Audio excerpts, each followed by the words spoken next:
MP में प्रियंका गांधी बनी BJP के लिए बड़ी चुनौती। धार में प्रियंका गांधी ने बिगाड़ा बीजेपी का खेल। एमपी में कांग्रेस की राह हुई और आसान। बीजेपी और पीएम मोदी पर प्रियंका का अचूक वार। मध्य प्रदेश विधानसभा चुनाव नजदीक हैं। किसी भी दिन चुनाव की तारीखों का ऐलान होने जा रहा है।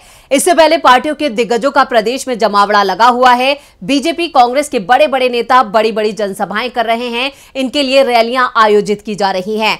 जनता के बीच अपने पक्ष में माहौल बनाने के लिए दिग्गज जनता के बीच पहुंच रहे हैं। इसी कड़ी में 5 अक्टूबर को कार्यकर्ताओं में जोश भरने और जनता को संबोधित करने के लिए प्रियंका गांधी धार जिले के मोहनखेड़ा पहुंची, जहां उन्होंने धारदार बयानों से पीएम मोदी और बीजेपी के पसीने छुड़ा दिए।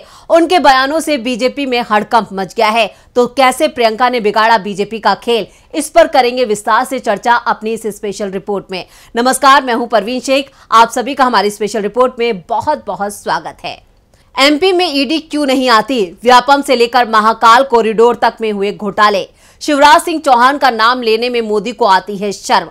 प्रियंका गांधी का पीएम मोदी पर बड़ा हमला। प्रियंका गांधी ने अपनी रैली से मोदी के खिलाफ खोला मोर्चा। मध्य प्रदेश में विधानसभा चुनाव में अब कुछ ही दिनों का वक्त बचा है। ऐसे में बीजेपी और कांग्रेस दोनों ही सत्ता पाने के लिए एड़ी चोटी का जोर लगा रहे हैं। बीजेपी की कमान खुद पीएम मोदी और केंद्रीय गृह मंत्री अमित शाह ने संभाल रखी है, तो वहीं कांग्रेस के केंद्रीय नेताओं के दौरे भी प्रदेश में बढ़ रहे हैं। प्रदेश के आदिवासी वोटर्स को साधने के लिए कांग्रेस की महासचिव प्रियंका गांधी 5 अक्टूबर को धार जिले के दौरे पर थी। उन्होंने धार के मोहनखेड़ा में आम सभा को संबोधित किया। प्रियंका की इस रैली में लाखों की भीड़ जुटी थी, जहां उन्होंने शिवराज सरकार के घोटालों को लेकर मोदी को घेर लिया। तो चलिए देखते हैं कैसे प्रियंका ने अपने शब्दों के बाणों से मोदी को किया घायल। जब आपको भर्ती की परीक्षा भरनी पड़ती है, आप संघर्ष करते हैं कि नहीं?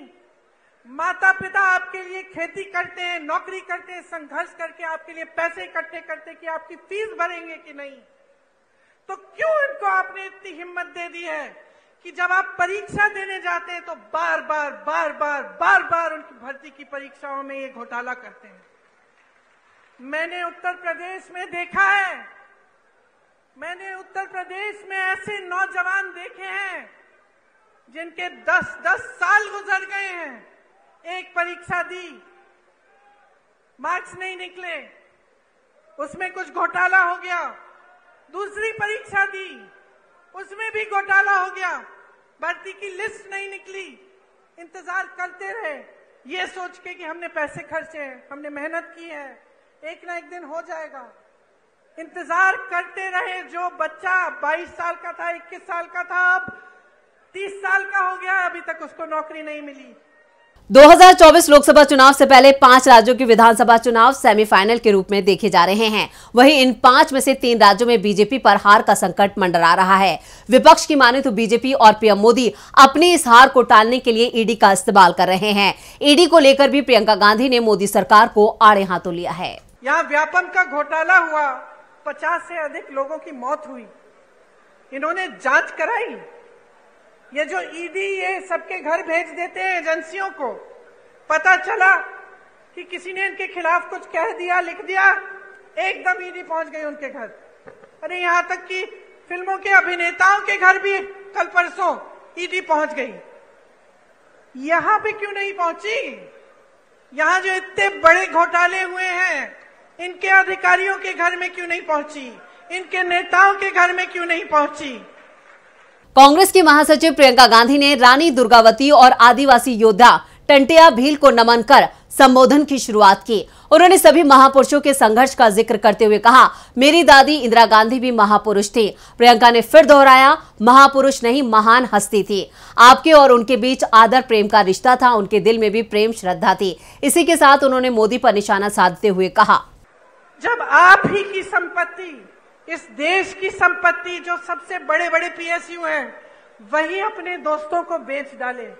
जब यहाँ खड़े हुए जितने भी अधिकारी हैं, पुलिस वाले खड़े हैं, कर्मचारी हैं, इनको पुराना पेंशन नहीं मिलता। जब इसको देने का समय आता है तो आपको बताया जाता है कि पैसे नहीं हैं। तो अगर पैसे नहीं हैं तो अडानी जी के हजारों करोड़ लोन माफ कैसे हो रहे हैं?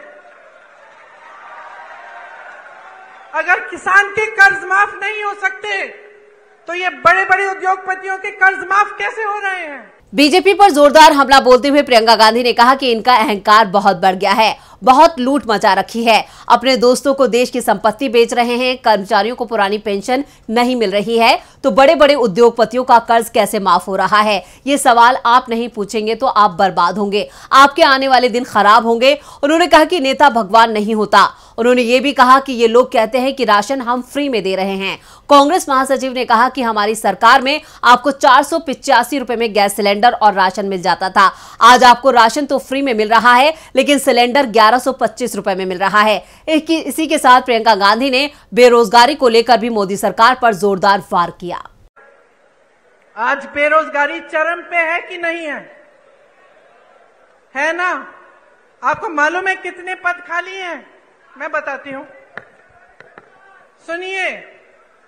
शिक्षकों के करीब 70,000 पद खाली, विश्वविद्यालयों में 75% पद खाली, सामुदायिक स्वास्थ्य केंद्रों में डॉक्टरों के 90% से ज्यादा पद खाली, ग्रामीण सामुदायिक स्वास्थ्य केंद्रों में सर्जन के 90% से ज्यादा पद खाली, महिला रोग विशेषज्ञों में 90% से ज्यादा पद खाली, फिजिशियन जो डॉक्टर होते हैं, जो सारी बीमारियां समझ जाते हैं, 90% से ज्यादा पद खाली, बच्चों के डॉक्टर 90% से ज्यादा पद खाली।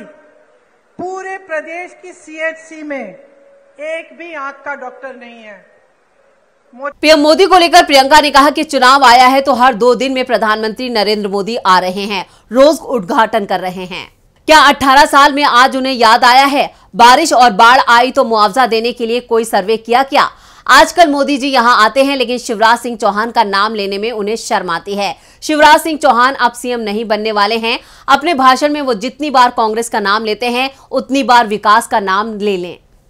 प्रियंका गांधी ने महिला वोटरों को भी साधने की कोशिश की। उन्होंने महिलाओं से अपील की है कि आप खुद अपनी कमान संभालो। आज किसी भी राजनीतिक पार्टी की सरकार आपके वोट के बिना नहीं बनेगी। आप अपने अनुभव के आधार पर वोट कीजिए। आप ऐसी सरकार को लाओ जो आपका काम कर सके। उन्होंने कहा कि शिशुपाल के अत्याचार का घड़ा भर चुका है। कृष्ण भगवान की तरह कृष्ण रूपी बन जाओ और इनको खत्म कर दो। उन्होंने कहा कि पिछले चुनाव में आपने कांग्रेस की सरकार चुनी, फिर क्या हुआ? रिश्वतखोरी हुई, जोड़ तोड़कर 1.5 साल बाद आपको बीजेपी की सरकार मिली। 1.5 साल में ही आपको अनुभव मिल गया होगा कि हमारी सरकार ने किसानों का कर्ज माफ किया। इसके साथ ही उन्होंने छत्तीसगढ़ और कर्नाटक सरकार की सफलताओं को भी गिनाया। प्रियंका की इस हुंकार से बीजेपी में डर साफ नजर आ रहा है। तो ये थी हमारी स्पेशल रिपोर्ट। आपको हमारा ये वीडियो कैसा लगा? नीचे कमेंट बॉक्स में अपनी राय जरूर दें और इस वीडियो को ज्यादा से ज्यादा लाइक करें और शेयर करें। देखते रहिए डीबी लाइव। नमस्कार।